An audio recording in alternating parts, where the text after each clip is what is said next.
जी। ये तस्वीर साफ होने में अभी कितना वक्त और बाकी? देखिए, अभी जो वोट परसेंटेज आ रहा है वो करीब 44% है दोनों का। अच्छा, टीएमसी का भी 44 और बीजेपी का भी 44? दोनों का। ये एक ऐसा संकेत है जो अभी हम लोगों को धैर्य रखने पे मजबूर करेगा। लेकिन निश्चित तौर पर बीजेपी की जो बढ़त है नंबर्स में वो बहुत ही अच्छी है, और उससे मतलब खैर 44 होने पर भी ये तो है ही है कि टीएमसी का घट रहा है और बीजेपी का बहुत बढ़ रहा है।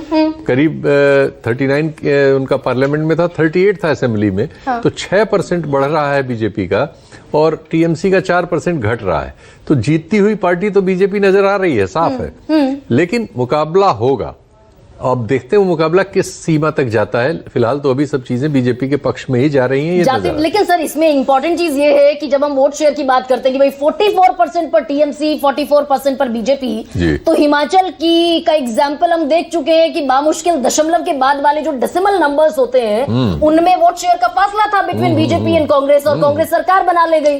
तो कुल मिलाकर ये वोट शेयर से तो बिल्कुल तय नहीं होगा कि किसके पाले में कितनी सीटें जाएंगी। वो consolidation of the votes is important. उससे जन समर्थन तो पता लगता है, लेकिन सीटों में तो कई चीजें काम करती हैं।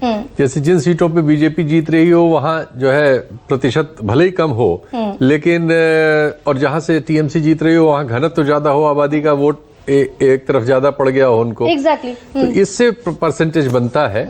और ये आंकड़ा कुछ लोगों का था ऐसा कि बीजेपी 42.5% वोट पाके भी जीत सकती है और टीएमसी 44% वोट पाके हार सकती है। तो वो ये तो 42 पे था, अब तो बीजेपी बराबर पे है, तो शायद आगे ही बढ़ेगी।